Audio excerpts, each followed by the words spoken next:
Well, we are here at a special edition of the Justice Cast. We are it's election season. It's right. Aren't we so excited about that? Yes, we're I three think weeks out. yeah, I'm most excited that I'm not running for office. Aren't you excited?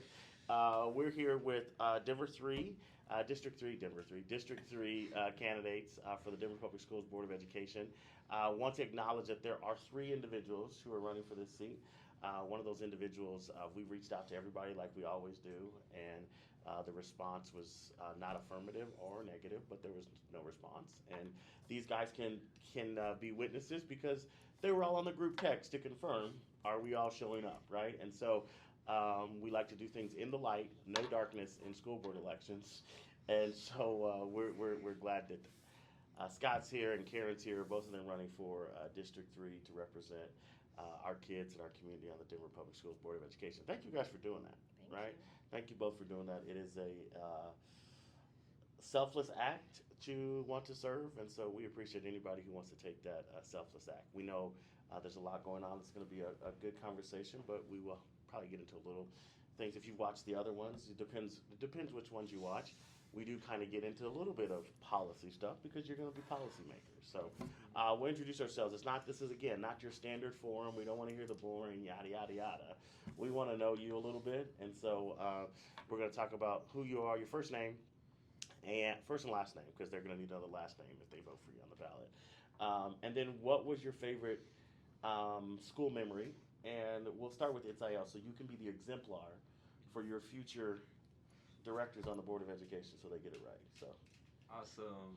Well, yeah, my name is Itzel Garcia. I am a recent graduate from DPS, graduated in 2024 from DSST College View High School. And my favorite school memory, I've said this a lot, like every other time, I think. Just senior year high school, we got to write policy letters, like letters about policy to our elected officials, and we got to pick who we wrote to and what we wrote about, and that was a pretty cool experience to me. Do you remember what you wrote about? I wrote about substance abuse in households, specifically within Latino communities in the Southwest, and so that was. Who'd you write letter. I wrote to a couple representatives Okay. in Denver. I know one of them was Robert Rodriguez. okay, did he respond? Oh, no comment.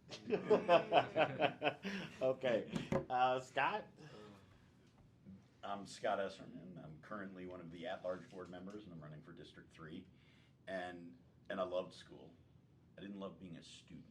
I was not, I don't know if we've ever even talked about this. I was not a particularly good student. And I think it's actually part of what made me a good teacher. Okay. So most of my favorite memories are around extracurriculars, Okay. right? Around School sponsored or your own extracurriculars? school sponsored. Okay. Schools that I didn't do a lot of my own. Okay. I was pretty nerdy. Okay. Pretty kept to myself, right?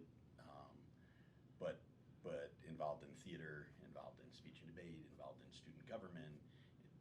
Part of that was, depending on the environment you grow up in home, sometimes you'd rather not be at home, Yeah, hear that. right? And so part of that for me was finding what I could stay after school for. Yeah. And there were things I loved doing. I loved theater. Yeah. I loved doing speech and debate. Is there a play that you remember? Oh yeah, yeah. I can tell you a couple. I was in. So I grew up not thinking I could sing, Mhm.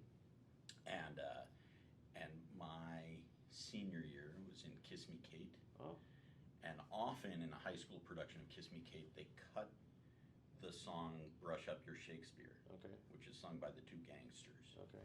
And a good friend of mine, Joe Levine, and I were tasked with performing Huh. "Brush Up Your We're not going to ask Shakespeare." you to sing that though, but You we'll take don't your want word to. for it. We'll Might take break your one of word. your microphones. Karen? So hard to pick.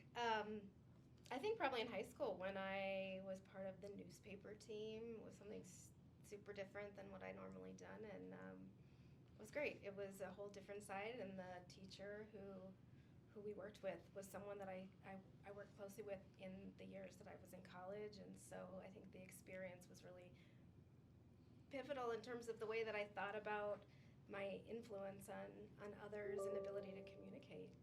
Were you guys planning the whole thing?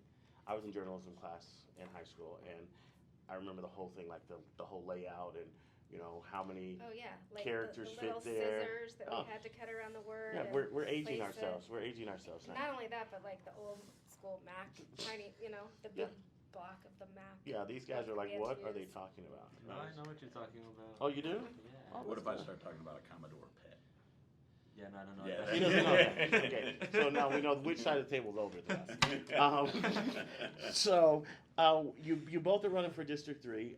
We're going to start this conversation out simply where what is working in Denver Public Schools, right? And Karen, we'll start with you. But what is working from your perspective, where you sit, either as a parent, as a community member? What do you believe is working? I think I'll kick it off to. I think one of the things that I heard from one of the other ones that we had was transportation. I will say that while we've had some struggles with early start times and adjusting that, and when we had some staffing issues, trying to get enough bus drivers hired and all that kind of stuff, I remember a very different transportation system when I was running schools that was not as effective and was not as I would say not as equitable. And so to see us have a transportation system that is more equitable, can get kids not just to and from school, but in some places it actually shuttles them to, you know, after school programming, to see the improvement of athletic transportation. Because there used to be, there used to be a time where no buses, right? And so then parents were piling kids in the cars, and the families that could do that. Go. Yeah, that's exactly right. And so I think I have to echo one of those ones and say that the transportation is one of the things that I think has been working. We can always get better at everything, but transportation gets my kudos today. That's great. Yeah, what's working for you? Well, transportation in my house is me, so I've left the later start. Oh, you do times. love the latest. Okay. Yeah, that's been great in my Okay. house. Now, when you say later start for your kid, what time is later start for you? We don't leave the house till 8. Okay. 8:20. They start at what time? 8:45. 8:20. Oh, 8:20. So, like my daughter starts at 8:45. Oh, that's even better. Well, yeah, for her it is. Makes your day start a little yeah, late. it's kind of, you know, I like the early start, and it's like by 9 o'clock, a lot of decisions have been made, and I'm like, you know, Oh, yes. yeah, got that. Yeah. So you like the healthy So start that time? works. Okay. It's been so fun to get out to schools in District 3 and meet with school leaders and educators and families and hear about their experiences. And I gotta say, I'm super impressed by the school leaders who have just jobs that you couldn't even write a job description for on one page. Yeah. You know, not even 2 pages. I mean, Yeah. they are just superhuman, and the way that they're building really meaningful cultures where parents feel connected and the retention of teachers is high, students are happy, and there's just such different experiences happening everywhere. Yeah. So that feels really good to me. I was going to ask you what was your favorite school that you visited, but that's not an appropriate question. You know, because you love them all. I love them, as I say to my Yes. children, I love them all in different ways. That's good. I'm going to use that. I love my kids very differently. Scott, what's working great? And You love your kids equitably. equitably, You right? give them each what they need. Whoever needs the love. Yeah. So I think I really appreciate your framing around transportation, because I think often when we ask this question, it's based a lot on our perspectives, Mhm. right, and on our history. And if I'm new to Denver Public Schools this year as a parent, and I've had struggles with transportation, I think you're talking craziness, Right. right? And you're looking at it from a long view, from a perspective of having been a parent and a school leader, Yeah. candidate, and, right, in a whole bunch of different places. We could spend the rest of the time with me talking about what's going on good Yeah. in Denver Public Schools. Yeah. You know, I made a commitment when I ran last time to visit every school in the district, and have been to most of them multiple times. And you know, and we can talk Is about that all school models? all school models, every school, Oh, okay. period, full stop. Traditional, Traditional, charter, innovation, charter. innovation Oh, zone. okay. All of those are DPS schools. All of those are DPS schools. Okay. Yes. All right. At least that's what I've been told. Okay. That's We what just I've wanted to come make sure. believe. All of them, but Okay. you know, I can talk about the new 9th grade program, the national history, the national high school success program that's being run at Montbello. Okay. That's a shining star. I can talk about the sustainability that we put into the bond based on student input, where we're putting heat pumps in to provide the air conditioning and the heat Yeah. that are significantly, that have a lower carbon footprint that we Yeah. had young students advocating for throughout that process. I can talk about the academic growth that we saw this past year. We're going to come to that. It was- You okay. know I'm going to talk about that. Well, I know you're going to talk about that, but I mean, but I think it's worth mentioning more than once. Yeah, yeah. And I think it's a real leading indicator for what we're looking forward to in the future. What's working? You're a recent graduate. You've got a sister who's still in, you know. Sometimes when we talk about you, like a sister's still in, it sounds like she's in prison, right? Is she When does she acknowledging- get out, man? When does she get out? college as well. Yeah. I gotta tell you, that's also gotta be one of the most beautiful schools that we have. Okay, please Yeah, don't the gas. campus- Please don't the gas. campus That's is all we hear beautiful. about. What from a student perspective, one who recently graduated, what is working well, or what do you think was something? Hey, man, that made my experience great. I mean, to that point of like all schools being DPS schools, I really love that parents get to choose what school their kids go to. Our district has grown very diverse, not only like student body, staff, like we've grown diverse in like every aspect we can really think of in our schools with like the models that we offer, programs that are offered in schools, the students that are in different communities at different schools, different principals, teachers, staff. Like we've grown very diverse, and I really appreciate that. A lot of students get to see educators and their peers that look like them, reflect like them, often talk the same languages as them, and it's really amazing to see how much we've grown in that aspect. Yeah, and I want to say because that's I spent play off of that. I think one of the great things about Denver Public Schools, and I think right now people forget this, is like the school board is a nonpartisan race, right? This is not about Dems versus Republicans or versus libertarians and all this kind of stuff. It is supposed to be a nonpartisan race, right? And so I think what people have to also embrace is the diversity of a district where we have families who might have political leanings this way, families who have political leanings that way. We have some who have no political leanings. It's all diverse, right? And so I think what's important for me to put out there too is like that's a challenge. As directors, you're representing everybody, right? You're no party theoretically and in practice drives Denver Public Schools, right? When I told somebody, I said, when you needed that bond to pass, you didn't care who was voting yes. Correct. You didn't care what party they were in, right? You cared about everybody voting yes for that bond, which we thank the voters of Denver who have been faithful to do that for a very long time. I think in my time, we've had 4 or 5 different bonds that have been successful going all the way back to. Denver Public Schools has been very successful with community support on bonds. So Yeah, I mean, you drive past and you see upgraded athletic fields, you see, upgraded buildings, you talk about heat pumps and air conditioning and all this stuff that's going on.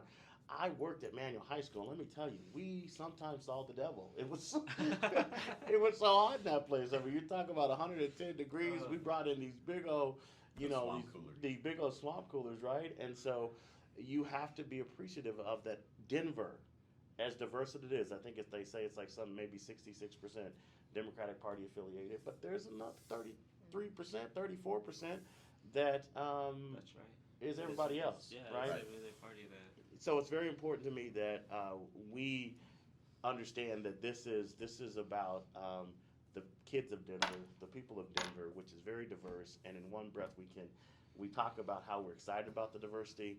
And I think sometimes the politics can get very messy, right? And I think that has to be called out a bit to say, hey, we're Denver.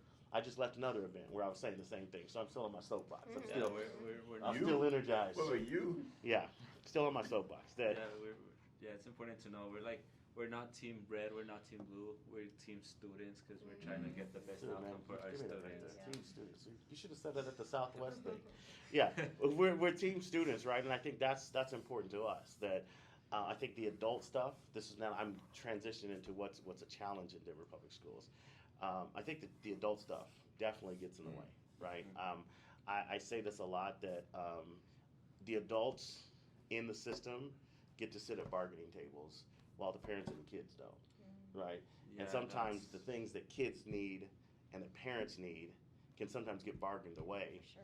by the people who get to be at the bargaining table, right? That's no shade on that. My mother, y'all know, was an educator. Mother's an educator, union member. I'm not saying that folks don't need to be at bargaining tables. I'm saying we need to have a system that ensures that everybody who is going to be impacted has a voice, right? What about the student union? What about the parent union? You know, what if we sit down and say, hey, parents and students have formed a union, sponsored by FaithBridge, and here we go. We want some bargaining clout at the table to say, hey, nobody talked to us thoroughly about Healthy Start times. Nobody talked to us thoroughly about budgets, and because we know you're not talking to us in our CSCs because only about 60% of the schools have an active CSC, right? So what's not working, right? I could go all day venting. I love what some of the things we're doing, and we're going to talk more about that. But what is in the way, Scott?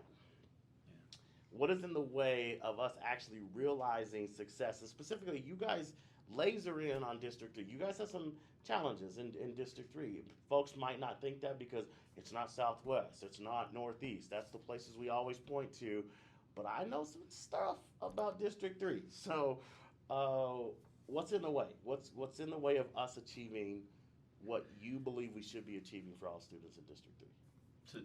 It's a really good question. And I would claim a couple of things. I think when we're talking about District 3, we want to first make sure that we illustrate what some of the challenges are. Yeah. Right? District 3 is impacted like District 2 and like District 5 with some declining enrollment numbers, with decreased birth rates. And so that's a challenge there. We have what I think most people probably don't know is a really high immigrant population in District 3. When my kids went to Montclair, there's refugee housing right down the street that's in the boundary. Placebridge has been serving as a newcomer center for as long as I can remember. Yeah. McMean has a huge number. Denver Green School has a significant immigrant population. Let me ask you this. I know we have newcomers, right? Newcomers, right? But the district has a strategic plan that we've been, I think 15 years maybe it's been existing, right? In some form or another, yeah. That informs some of that. Like, so some of this, like I hear folks within the district as far as staff and then also candidates throughout this immigrant thing, right? That it's a challenge. And I think the newcomer stuff definitely is new, right? That's why I would say it's new. But we've been having immigrant students that have come into DPS for forever, right? Why do you think we're struggling if we have a strategic plan or strategic regional analysis that has been telling us for the last nearly 2 decades that, hey, this is coming or this is changing? Are we not moving fast enough? What's the deal? So there are a lot of things that we're doing well around our new to country population, right? And in the last 2 years, there's no strategic plan that could have accounted for the influx that we had, or now the exit based on the administration in DC. Yeah. Right? Like, I don't think it's reasonable to suggest that there would be a strategic plan that would take that into account.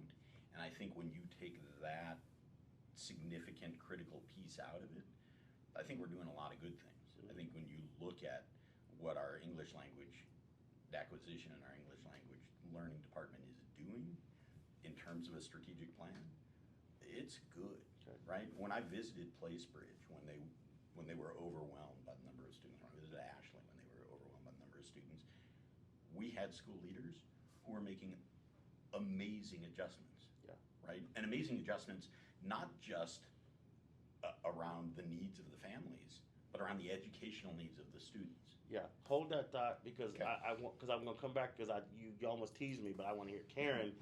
What are the challenges do you think, like that you think District 3?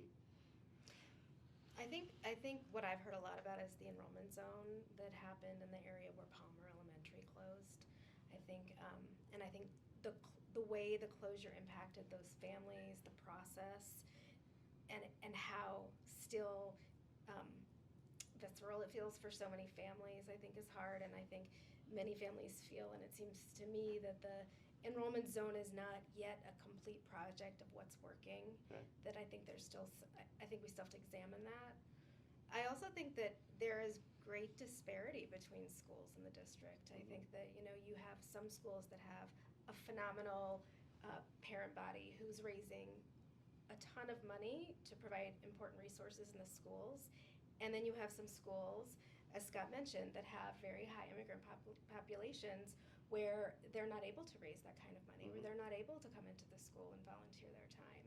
And so how are we creating equity in that way when money's going directly to resources like paras or materials, and all students should have equal access to those extra pieces that impact their ability to be successful learners. Yeah, I think to both of your points, I think some of these things we knew, these are changes and challenges that we knew because we have data, reports, we have census, we have all of this data that was telling us that things are changing, right? That communities are changing. We got gentrification going on. We got all of these things that you talked about are changing. And sometimes I feel like, when you said the Palmer thing, like some of the school closures that we had to deal with, they weren't, if we were paying attention, they weren't surprises. No. If we're paying attention to the data. They should, thank you, they should not have been, right? Where was that ball dropped in your view of why was this a surprise to Palmer families? Why was this, we can go back and know, why was this a surprise to Gilpin families? I mean, why was this a surprise to, I can list all of the families who dealt through closure, right? Yeah. Why, if we have the data, why, if we have the trends, why, if we have the population transitions, why is it not evident to families that this is going on? Why are we waiting to talk to them and not engaging them from step one? Yeah, I think your question is like the question in regard to this situation. I think that is exactly what parents have been asking.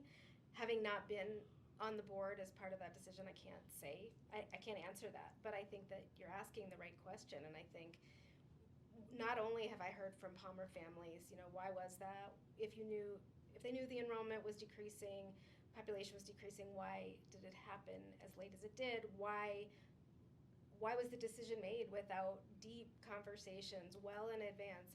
And then other families at the surrounding schools and school leaders. And I actually just talked to a teacher the other day who said, we didn't even know until the last minute what was happening with those kids.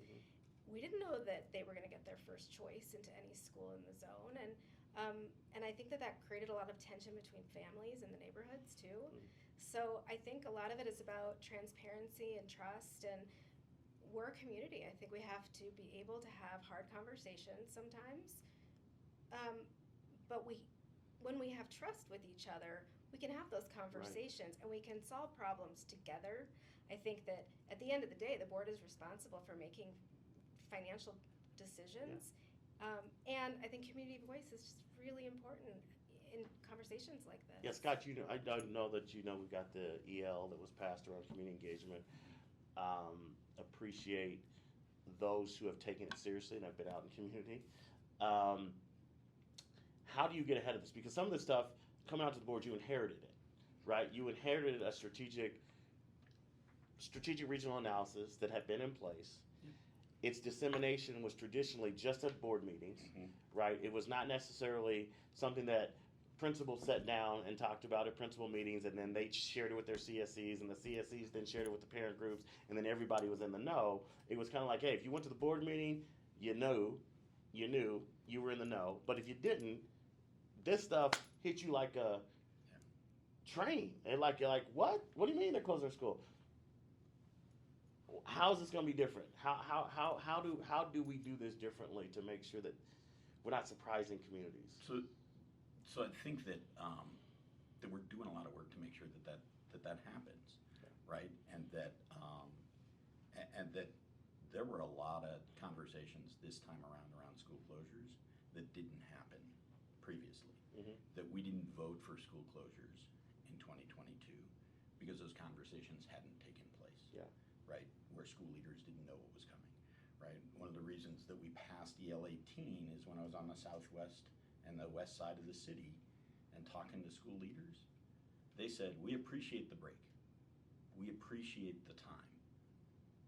And my community needs to know what's going on. Yeah.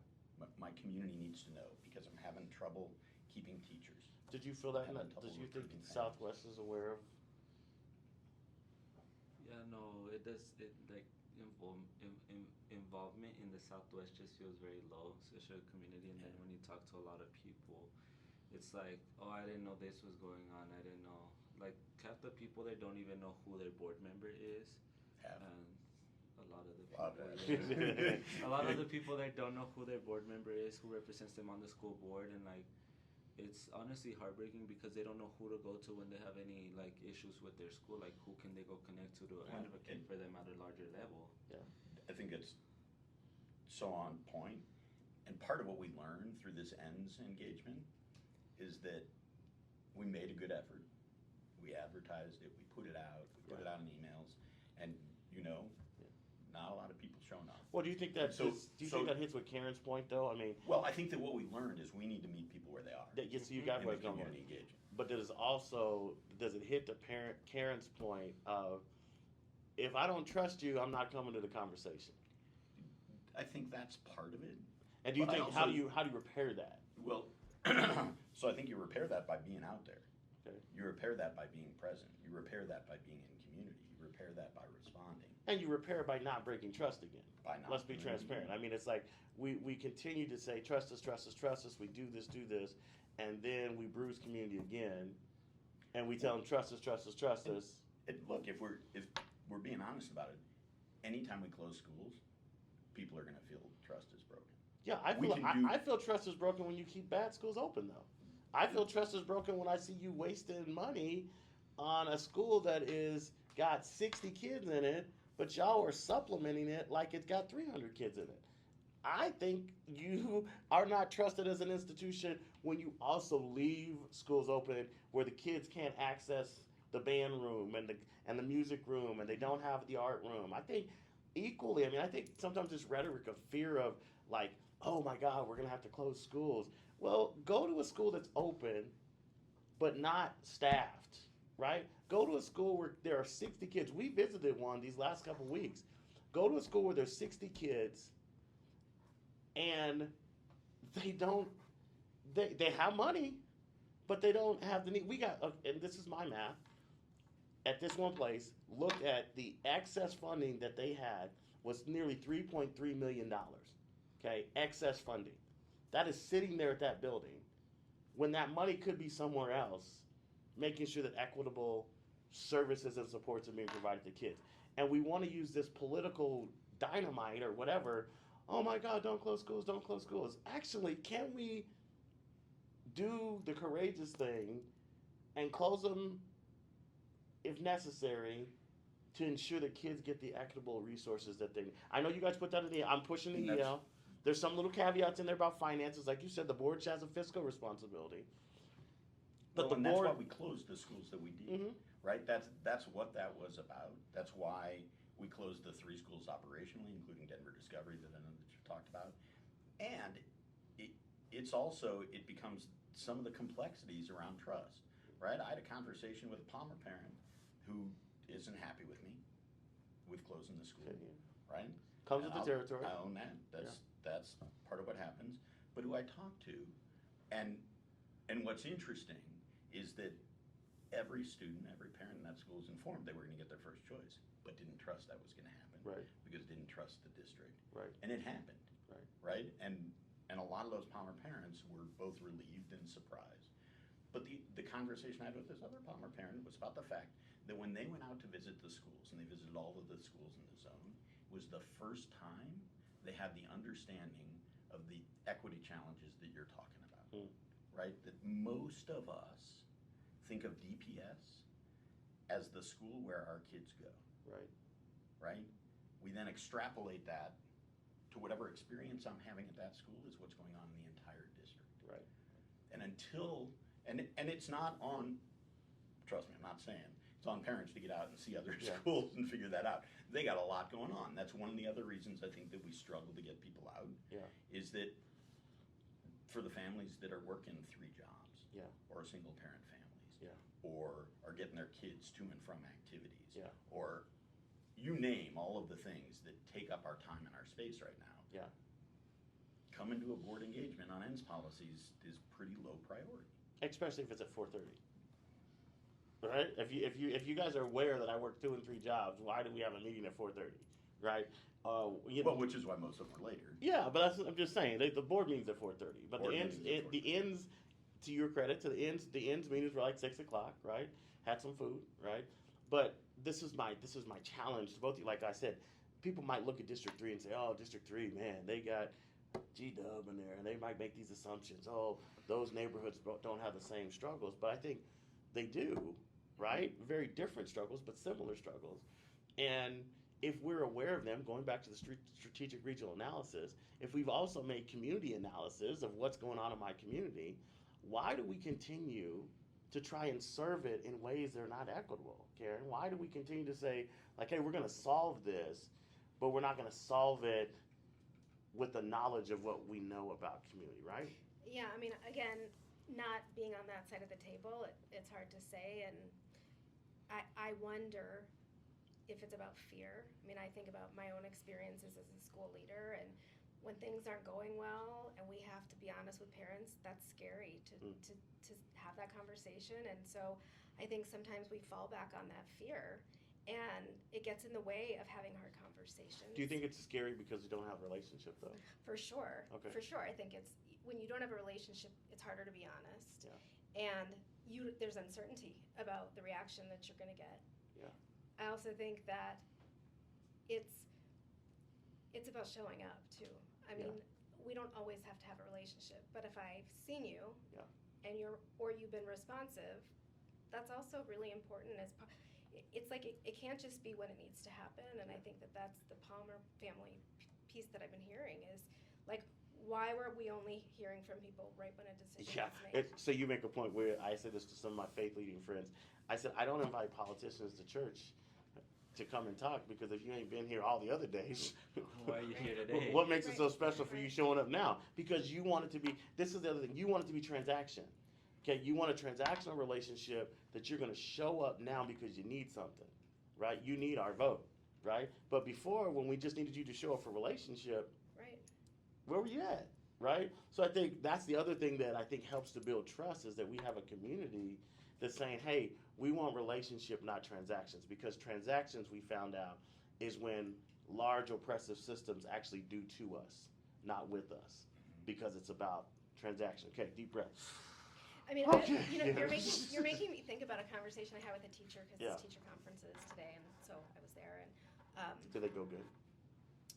we're gonna have a Okay. conversation today. Okay. Yeah, older siblings were like, good luck with that. But anyway, we have a whole new leadership team at our school, and I know from speaking with families, it's like a breath of fresh air, because we can feel the change in the communication and the frequency of the communication, and what it feels like to come into the building.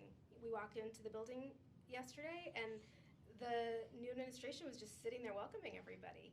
And so I checked in with a teacher who's been there a while. How's it going? What's it like? She's like, we keep waiting for it to something to happen, because we're not used to having such an incredibly strong culture here where we feel valued, we feel seen, and I think the parents feel the same. You know, like the kids can tell you, this is who the principal is, or this is what they do, because they're there and they're out there and they're in conversation. I wonder, we have some of those kids that go to that same school in our shift fellows, and I would love for those folks to talk to the students, because I think some of the students don't feel seen. Oh. And they don't feel, and they felt that across administrations. It didn't matter, who it was, but certain black and brown kids still feel like this is the school for them, and we are just guests. Yeah, and I think that's one of the things I see that doesn't always work, is the longevity of some educators or some faculty, especially within the arts. I think that there's a lot of practices that just stay, and there's not a reevaluation of, is this building community? Is this really serving students well? Is this allowing our students to build relationships with each other? Yeah. And so I feel like there has been some parent attempts to do that, to say like, we need to do this because it matters. Scott, what's your favorite ice cream or snack? Well, that's two very different Well, I don't questions. know if you don't eat ice cream. Oh, I eat ice cream. Okay, well then, what's your favorite ice As I cream? like to say, You know. I didn't get here just looking at food. What's your favorite ice cream? So it's a very specific Okay. ice cream, and you used to be able to get it here. Okay. You can't any longer. It's out of Cincinnati. It's called Graters. Mm. Graeter apostrophe S. If you're watching, please send. Please don't sell it out. Yeah, yeah. Well, and tell King Supers to get it back. Okay. Because they make a black raspberry chip. Okay. It happens to have, at least from what I've seen on the Food Network, the highest butterfat content of any ice cream in the United States.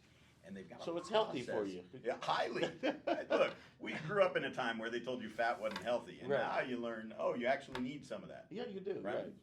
Not, Yeah, You not, need a- not too right? much. Not Right. everything in moderation, including Right. moderation. Right.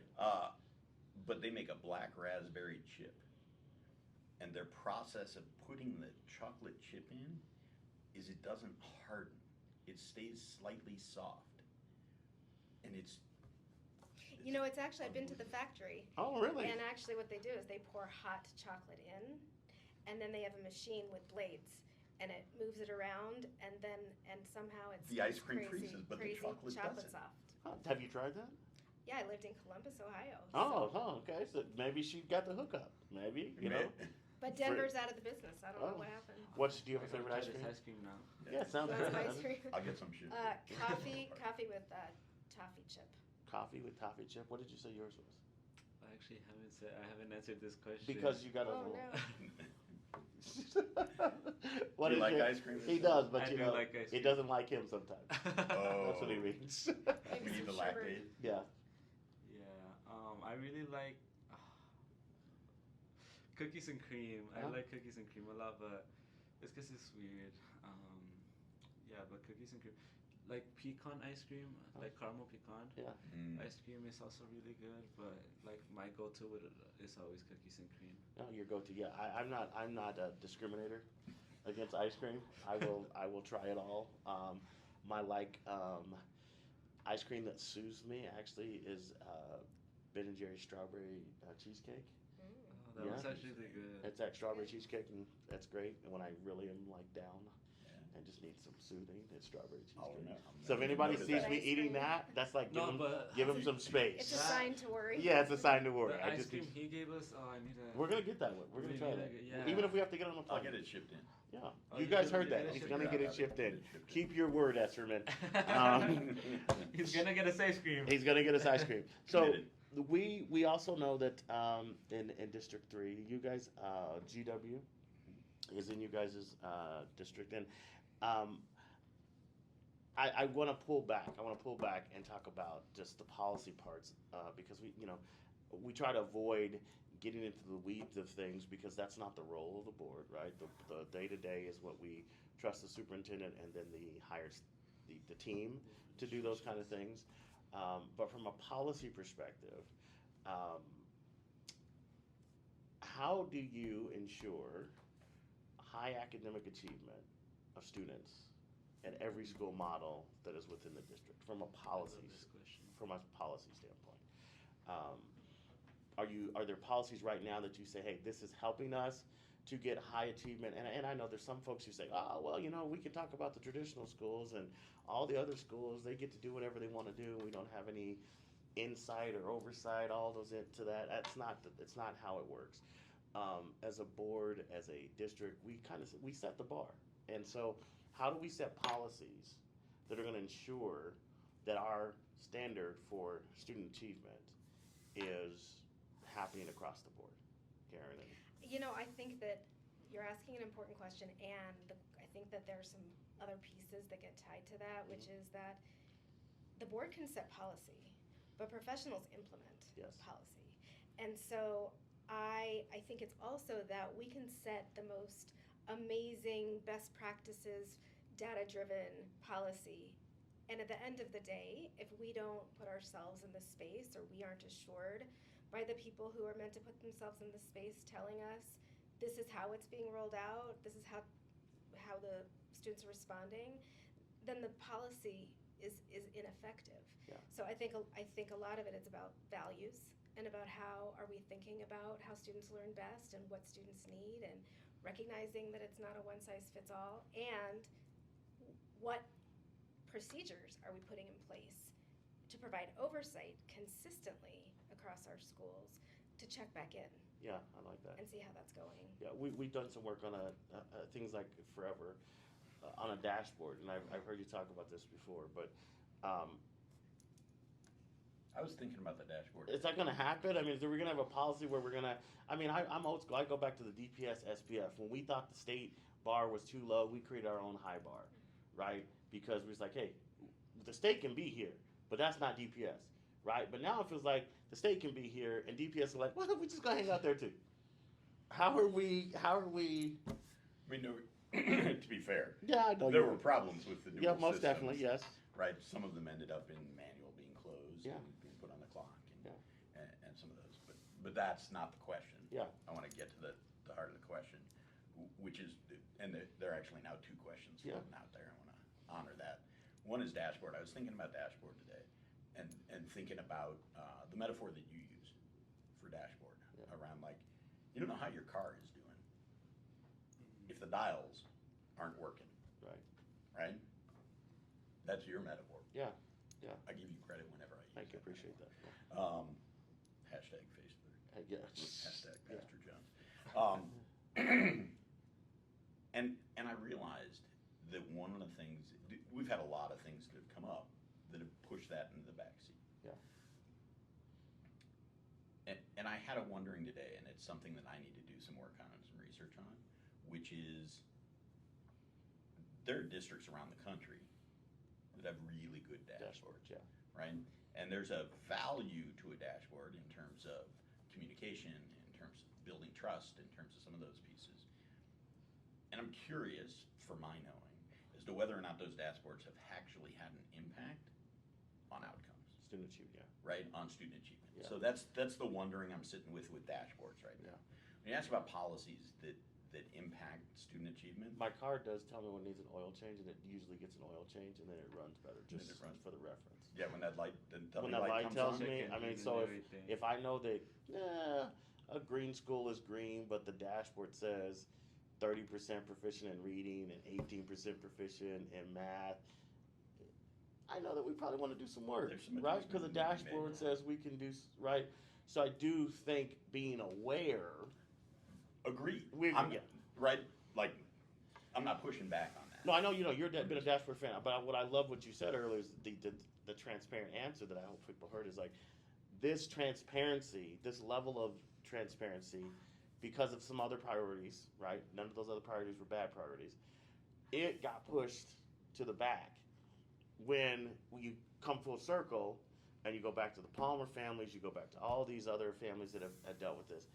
To me, it seems like this thing needs to be at the forefront so that everybody can see how we're really doing. So when there's a flat tire, we don't have people running around here on bum tires and then doing more damage because there's nothing that tells us what's going on. So, either one of you gets elected, I mean, one of the things I think we should definitely put to the forefront is this transparent dashboard that shows us how we are doing as a district.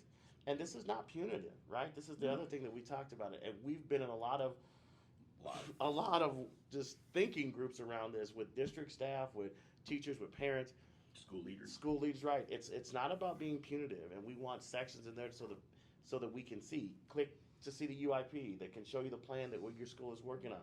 But I want to know the truth about where we are at every school for every kid, right? And every family. I Yeah. mean, I think that's the other piece is I want to know. Yeah. I want to know how kids where I send my kids are doing. Right.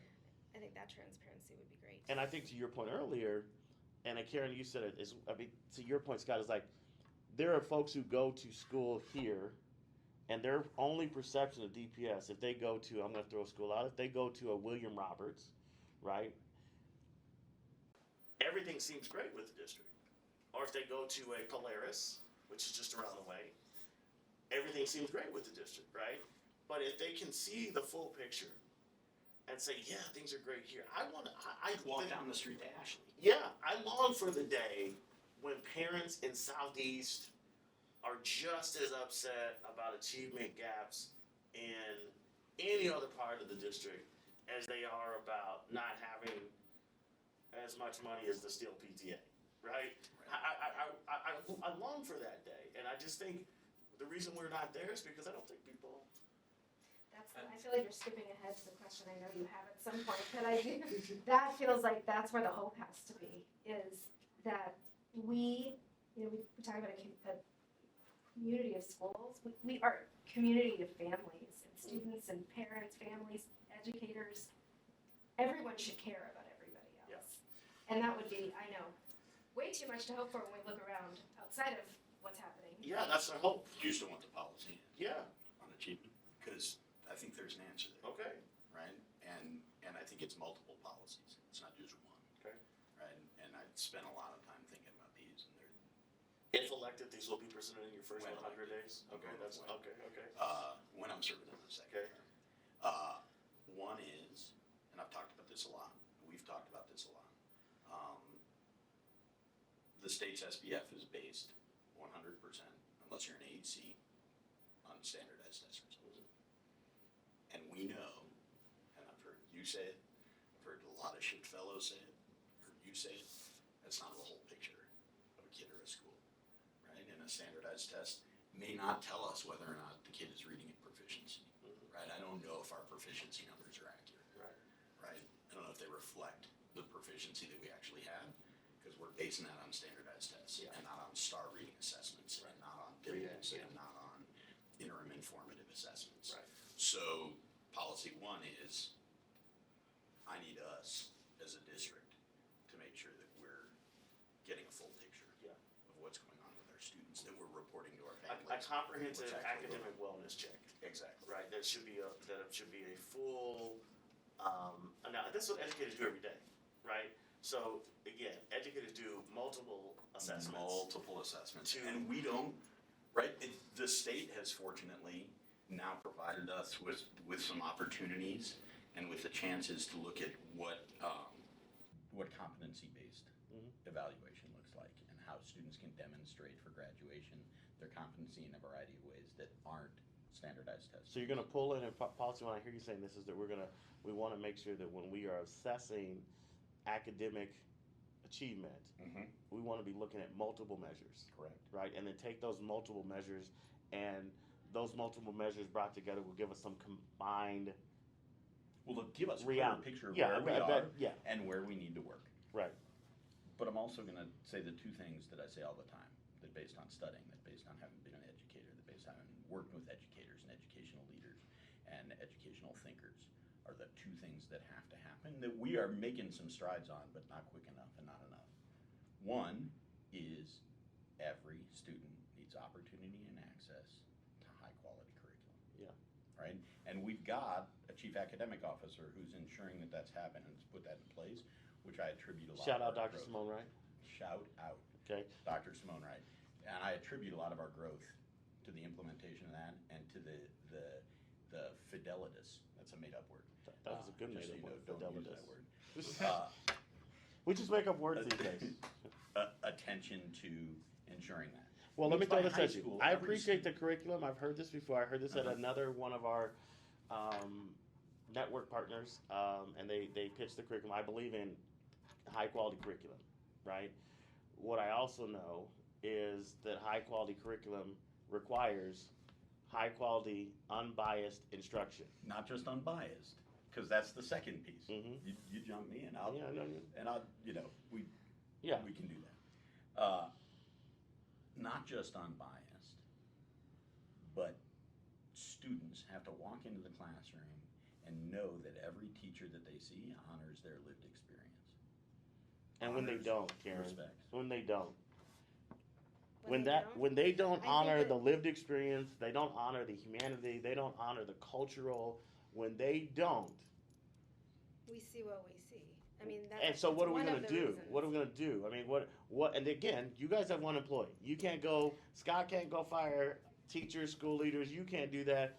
But how are we holding the superintendent accountable for? Hey, we got the curriculum, we got the funding, but the barriers are some of the people who are in front of our kids. Because look, been in this nearly 30 years, and I'll tell you, some of the barriers are the people, and some of those people have maintained their jobs when I saw black and brown people pushed out this district, but some of those people who were doing wrong by our kids were the ones who were protected. I want to know when y'all look at those secret, in the envelope personnel reports, right? And y'all can object. Let's We be can. real, like people need to understand the policy that when everybody blamed Tom and they blamed all these other superintendents when there was black and brown exit, you had board members who could have spoke up and said pause, okay?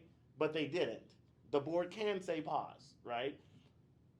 How come we're not seeing that level of accountability for the rest of the adults in the system?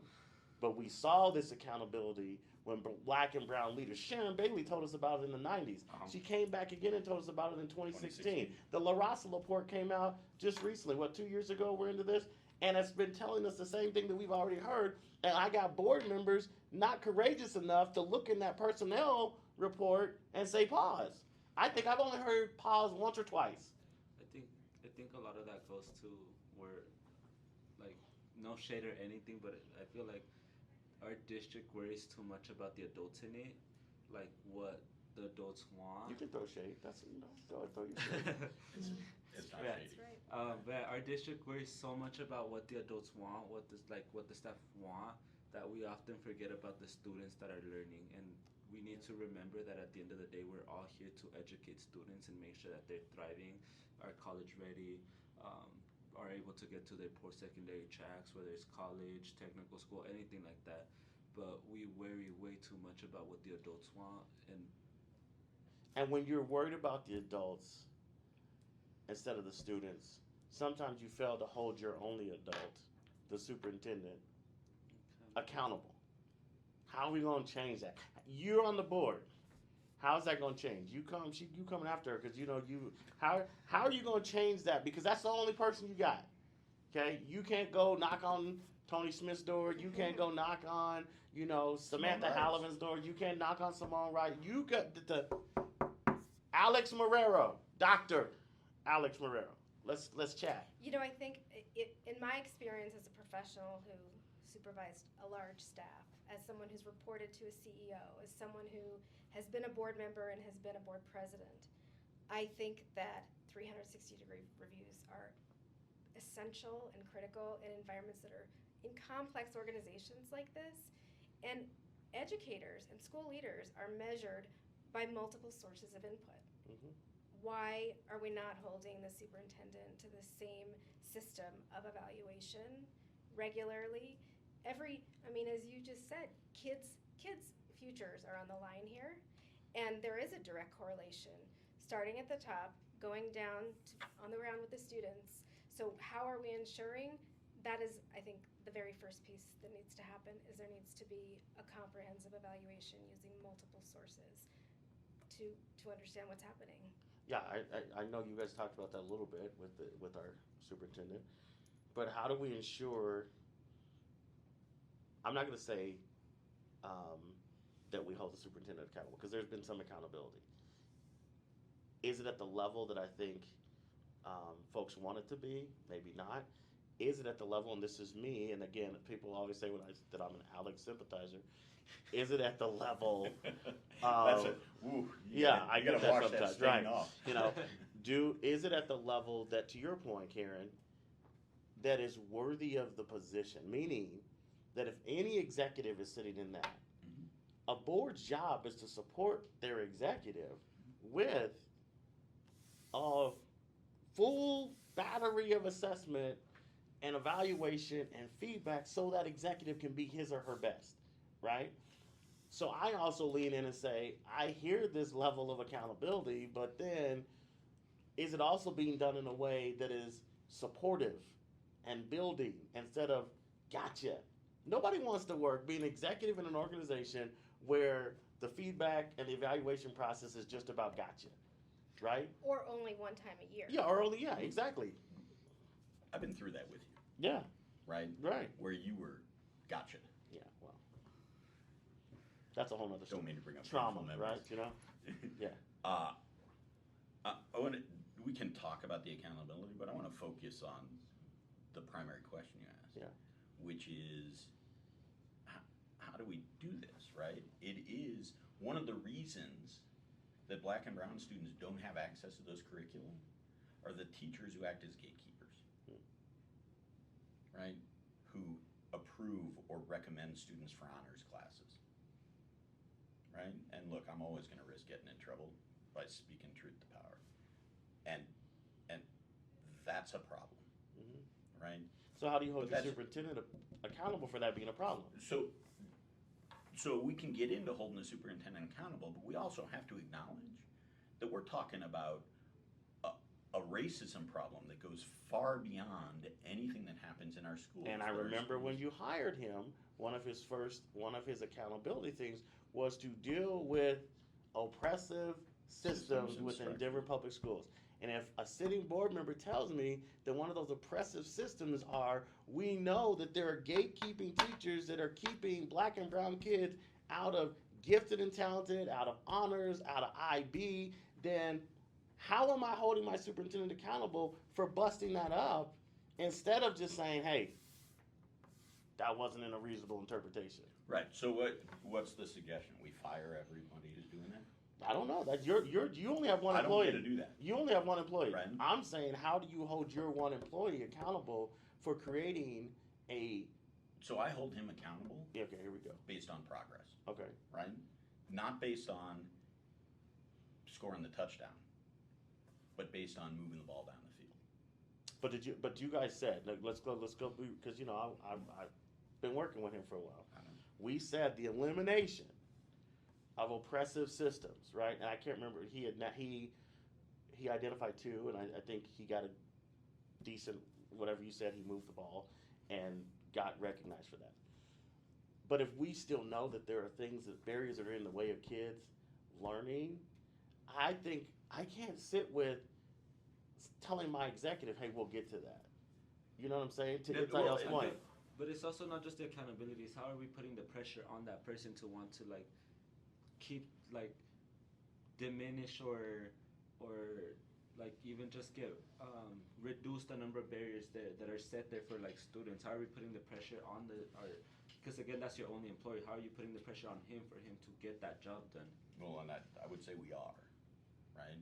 And I would say that in a country with 400 years of oppressive structures, in a country that is getting prepared to eliminate essential rights for black and brown folks, including voting rights, that when that's the water we're all swimming in, that what I can do is I can have the conversations, we can put the policies in place, we can create end statements with community input that give us what we need to hold him accountable for. And here is what I knew when I got elected, and what I know if I get reelected. Yeah. I would love to see proficiency by the time I'm off the board equalized. Yeah. I'm gonna be honest, I don't think I can get there in the next 4 years. Well, I I was gonna say, think- if you don't get reelected, we only have till December to Then- get that done. then So I can there's promise the you. pressure. you know, there's the pressure. But I feel that pressure. There's the pressure you're talking about. I feel that Morero, pressure. you got till December if Scott doesn't get reelected. There you go. Uh, But I think that's real to Itzel's point. We say at Faith Bridge, we move at the speed of student need. Yep. I said that when I was leading schools. I said that when I was running Innovation Zone. And let me tell you how much resistance I got from adults Oh, I know. who did not want to move at the speed of student needs. How much resistance we got from higher ups who didn't want to move at the speed of student need. That's still resistance we get today. We've heard it in many conversations where there's adults that say that they don't want the pressure because it's just more job for them. And like that's the business of education. You're educating students regardless of the workload. You're here to educate students. That's the job you signed up for. And it's also you also put the pressure on the superintendent to like you have people in your system that are saying I don't want the job. Yeah. And to be fair, Woo! God, we're gonna have to extend this one. Like they're gonna have to come back and talk more about accountability and enabling again. Because you heard me say again, I get it all the time. He's an Alex apologizer, an Alex sympathizer. It's not. I believe that as an executive myself, yes, push me, give me targets that we need to go get. Measurable Right? targets. Give me measurable. Give me and measurable targets to take. And I even say, look, don't give me the easy stuff. Like don't give me 4%, right? When I know that is not the rate of growth that we need to get to close gaps. If we are committed to closing gaps, tell this dog to hunt, right? Tell me to go get the gap, to do the gap closing stuff that I need Find to the do. people who are gonna help me. do Right, it. and let me find the people who are gonna help me hunt, right? I also, I want to be honest, because you opened in this spot of adult issues. Mhm. There is plenty of criticism of Dr. Marrero that is fair. And he It said that is- on our podcast. it Justice is- Cast, you know, no, season. Hashtag Justice Cast. Yeah, hashtag Justice Cast. Yeah. Copyright. Yes. That he should be held accountable for. Mhm. And By the board first.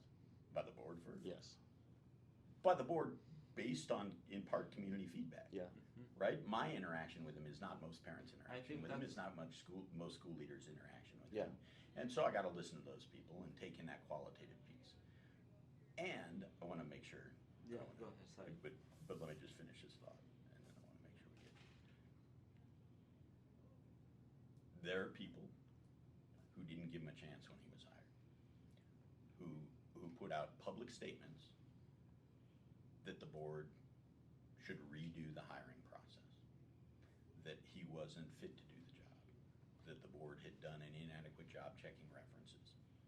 And some of those people are still calling for his head and still saying he's not being held accountable. And that's an adult issue Yeah. that has That's- nothing to do with his performance or with what Denver Public Schools is doing. It has to do at times with people's desire for influence. They may not have that influence anymore. Yeah. And We've made some hard decisions that I'm at the center of some lawsuits on. Yeah, and be transparent too. I think some of those people who have been, because you said this, and I agree with it. We cannot act like racism is not systemic, and every leader of color that we bring in, that we've had in, has had to deal with systemic problems. And some of those people, as well intentioned as they want to sound like, and as much as they want to say they're about kids, you know me, I call them out and say, hey, you have the systemic disease, right? You are racist, right? And you Chris. can't believe, because the same stuff that Marrero's doing, now I've been around long enough. You didn't have no problem when Boasberg and Bennett was doing that. When they were doing the You same didn't have thing. a problem when Warguy was doing that. I can go all the way back, right? So That's- help me understand why you're mad now. Oh, But I'm not racist. oh, It's not I- because he's that's Afro-Latino. what I was gonna say. It's like you can't say you're really about kids when you're not supporting the system that is trying to educate your children. You're not, you like we can be mad all we want, but like you also can't be mad if you're not like showing up to board meetings, telling the board, putting that community input. And that's what I was gonna say. I appreciate the board moving forward with the policy on community engagement because now it gives community more of an opportunity to go out there and really voice their concerns because that's something we say a lot. You can't complain without involving yourself in the You process. can't. when This is what when they give you the privilege does. opportunity to do I it. love mentoring young people. This is what privilege does. Privilege takes its ball and leaves Mhm, all the time. I've seen that in this city. mhm. Anytime privilege loses a little bit of power, a little bit of influence, it takes its ball and it runs. It takes its money and it runs. And instead of helping, to your point, it just sits on the sidelines criticizing and condemning. Because what we don't talk about in this city is those folks can go to the sideline, have their temper tantrums, and based on the data, 70% of white kids in Denver public schools are going to still do fine. And at the end of the day, a lot of these people don't put their money where their mouth is. Like, They don't until their boy, their lady, or their friend is in charge, right? And so, again, this is my hope. This is my hope that we are ushering in a new day when neighbor to neighbor is concerned about Southeast as much as they're concerned about Northeast. They're concerned about Northwest just as much as they're concerned about Central Denver. That they're concerned about Central Denver just as much as they're concerned about Northwest because they understand to fail any child in Denver is not acceptable. To have any child in Denver who is not literate or do numeracy at grade level and is not ready for college, career, and civic service, that is an immoral act. Correct. And we cannot be okay with it. No, and we will only have the communities that we want to live in when all students are being successful. I think I'm at time. Am I at time? I see they're probably looking at me like you've gone overtime. But look, you guys are both running for District 3. I've had great interactions with both of you guys. Great conversations about accountability. Everybody knows, like, we don't pull no punches. If I didn't like something you posted or said, I'll let you know, right? And that's the kind of conversations we have. And that's the kind of conversations, to your point, that we need to have in community. Because at the end of the day, if you're elected, guess what y'all both still do? Live in District 3, right? And so y'all are going to need to lean in. And the last thing adults need to be doing is building silos and building, wedges against each other, because that doesn't work. Scott and I ran against each other, right? He had to get 4 other people to run with him to beat me, right? 3. 3. Well, whatever. Well, the undervote. The undervote counts, yeah. It was Yes, you undervoted, and then yeah, the other exactly, 2. right? So, but we still have had to understand that at the end of the day, we're neighbors. We disagree on some things. There's some strategies that he might employ. I'm like, dude, why? You didn't need to do that, right? And we have those real conversations. But at the end of the day, we're neighbors. Yes. And if kids are going to get what they deserve in our city, then we need adults to start acting like neighbors and not enemies. Agreed. And that's what Faith Bridge is about. That's what I'm about. That's how I rock. Karen, you just had the opportunity to get to know us over the last few months and all this kind of stuff. And that's what it's about. I'm getting a chance to mentor this brilliant young man who will one day lead greater work than any work that we're all doing. And these guys who are behind the camera, I'm going to get choked up.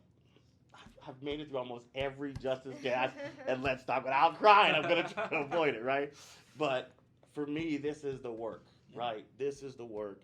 And the people that I want to see on the APS board, the DPS board, the Thornton board, all these new folks that want to work with us, right? These are people who I want to say, I want to be a great neighbor. And if I can be a great neighbor, then we can do great things for kids. And be able to work right? with each other without, critiquing each other and creating more harm than, we should be aiming to create good for our neighbors and our children and everyone around us. It's Alec. That will be the North Star. Yeah. That we will follow. 10 years from now, where are we at? And then 10 years from now, where are we at? That's a hard one. Just And as a district. As a district, and when I say district, as a DPS family, where are we at 10 years from now? It's a great question. I'm going to lean into the hope and the dreams. Yeah. In terms of where, because it's easy right now not to. Yes, sir.